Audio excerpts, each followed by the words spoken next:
on the track.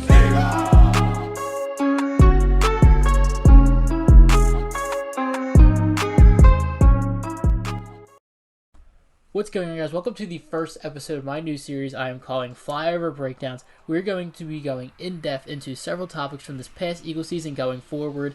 Things you might not see, some X and O's kind of stuff to kind of help break down things for fans who might not understand that part of the game. In the first episode, we're going to be talking about these Eagles defense and a cover 2, a scheme they're likely using this upcoming season, but more specifically, the linebackers and how they can benefit from this new scheme. During Jim Schwartz's tenure as defensive coordinator for the Eagles, linebacker has not been a position of focus in his coverages. It has been a lot of secondary through safeties and defensive line push, and they just got by on late round draft picks and cheap signings to kind of just keep the linebacker position moving forward. It did alright for a couple years, but it came to a head in this past season. Nate Gary, Alex Singleton, and several others were exploited in coverages by teams like the Rams and Pittsburgh Steelers for just their overall lack of ability to do so. Some were very athletic and have some great potential like Alex Singleton and Sean Bradley, but they're not well equipped to get it done, and it was a major issue for this defense, and it lost some games at several occasions. Looking at the numbers from this past season, it really shows and puts in perspective how bad this linebacker group was. You had Nate Gary, who led up 4 passing touchdowns in his coverages, and in a ridiculously high 146.4 passer rating when he was targeted by quarterbacks. Rookie Davion Taylor was a project, and he has some nice upside. He was thrown in action, and he really did not perform well. He was 182nd out of 184 linebackers, according to Pro Football Focus. Hopefully he can turn that around. If not, that's going to be a huge third-round pick loss for the Eagles. Duke Riley, who spent a year in Philadelphia prior to this, had 12 missed tackles and was in pretty much the bottom 99% of tacklers in the entire NFL. These guys need to put it together before the next season.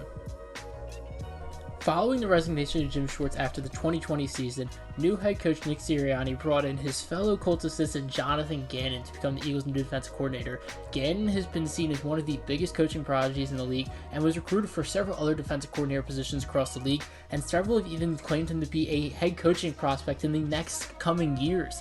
He is going to bring a new defense to Philly. He has a lot of energy, and fans are really excited for what Gannon's going to bring. The new coverage that Jonathan Gannon will be bringing to the Eagles is a cover 2. Cover 2 is pretty basic. You've probably seen it in high school, college, and the pros. Some variations of like Tampa 2 and stuff exist, but it's a very well-known coverage. In terms of just looking at it, you have the cornerbacks are in very shallow coverages on the sidelines of the field.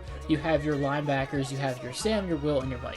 Sam is your strong side linebacker. He often goes with the tight end, play side, open side of the field. It really depends. If there's a trip side, he goes to it. Usually whatever side you think is the play side, he goes to. The Will is on the opposite of that. He's always on the weak side, short side of the field, opposite of the tight end. And then you have the Mike, who is you're in the middle, drops back about 5 yards or so, and he is the commander of this defense. Often has the yellow sticker, stuff like that. That's usually what Nate Gary's been in years prior, but it's going to undergo some changes this upcoming season. As you can see, there's a little bit of gaps in there, but this is perfect for communication, passing off receivers in the middle. It's great stopping crossing routes, and you're going to see in action coming up.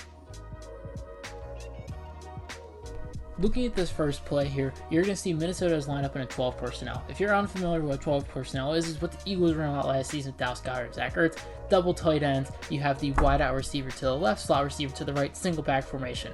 Indianapolis is lined up in that cover 2 we've been talking about. In terms of the linebackers, the Sam is on the right side, the Will is on the left. They're going to drop back what you call a hook to curl zone, about 45-degree angle back, 5-ish, 7 yards, and the Mike is going to go straight back about 5 yards. They're going to sit in their zones and try to pass off coverages, crossing routes, but in this situation we're going to show you, it's not going to look like that because they're going to send a misdirection here with this play action. Before this play starts, I'm going to show you quickly what you're going to see from this upcoming play. The slot receiver is going to come over after the hike. He's that purple. It's going to cause some misdirection. The linebackers here, the Sam and the Mike, you see those yellow zones, that's where it's supposed to be going. But because of this misdirection, they obviously don't follow their zones, and they kind of mess up their keys a little bit. The Sam messes up big time and goes way too inside, and the Mike's going to have to recorrect it for him, and you'll see that little loop they did. That's really not what you should be doing. That Sam needs to be following that angle and needs to contain his outside, and it's really a big mess up here. It almost ruins the play, but the safety does a fantastic job of filling in, and the Mike comes in and fills in that inside shoulder right next to the safety. They stopped this play at the line of scrimmage. It was a fantastic job by his defense in the recovery. Take a look at this in action here. You're going to see the entire line flow to the right. Sam's going to get caught up in that. Mike's going to have to recover from him. Safety's going to fly down. Great tackle by the both of them, as we said earlier. Safety fill on the outside shoulder, and then Mike coming right in on the other side. Take a look at this offensive line, this great orange protection, play action block. They're going to flow to the right and completely fool the Sam here. Fantastic job by Minnesota here, but that Mike just did a really good job in that coverage and reading it here. You see it, our offensive line flows. You see that slot wide receiver come out in that flare there. Kirk Cousins going to hit him, but they are all over it. Fantastic job by this defense here, and that incredible recovery by them.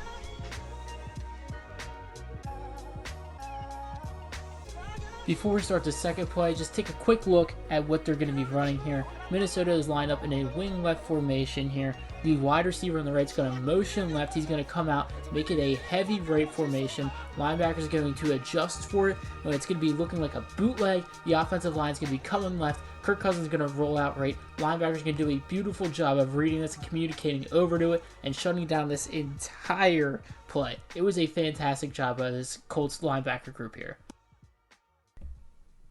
Take a look at this play in action here. You're going to see that wide receiver come in motion to the left. Linebackers are going to adjust accordingly, about a yard step each to the right. Then you see him settle in there. They're going to hike it. It's going to look like a run to the left here. Kirk Cousins is going to bootleg out of it. You're going to see that wing slip out of there. Cornerback and linebackers are going to read it perfectly. You're going to see that red circle there. That's going to be key when we're coming up here. Great stop by this defense. Defensive end's going to be all over Kirk Cousins too. We're going to take a look at this from the other side. You're really going to see that communication there between that Will and that Mike linebacker and kind of passing off those coverages, those cross routes like I talked about earlier. You'll see it again here. Great job by the offensive line of selling this on that orange block. Really fantastic job here in getting that first step to completely fool Indianapolis for a second, but they recover beautifully. Here you see them making that step to the left as that motion comes over, and you're thinking it's a run to the left. Kirk Cousins does a great job of selling the handoff. He's going to come out right. It's a bootleg. Defensive end reads it. He's making his pursuit. Linebackers communicate, pass off the coverage. Cornerback's going to be right all over the wing receiver too. Fantastic job by this entire defense in shutting down that play.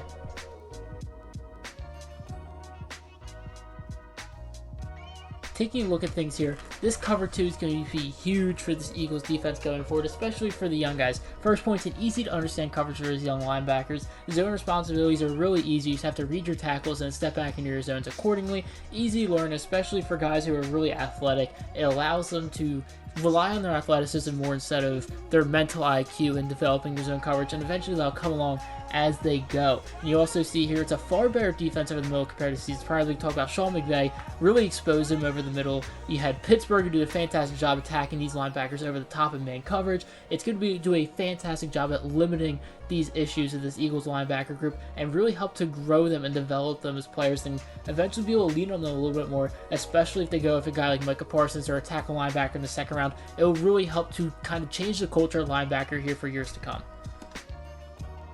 That's going to do it for the first episode of Flyover Breakdowns. Hopefully you guys enjoyed it. I had a blast making it. I'm going to have several more of these coming in the near future. Until then, if you want to keep tabs, be sure to follow me on Twitter at Jack B. Connell. You can find the Liberty Line on Twitter at LibertyLinePHL. Be sure to check out the Flyer podcast I do with my friend Luke Arcani. That is available on Apple Podcasts, Spotify, wherever you listen to podcasts. If you want to read about this breakdown instead of watching a video, I'm going to have written breakdowns going along with every single one of these. You can be sure to check them out, www.libertyline.com, and be sure to comment, DM, make sure you get any suggestions of these breakdowns you want to see in the near future to me, and I'll always be certain to get them and add them to the list if they're not already on there. Until then, I'll talk to you guys later.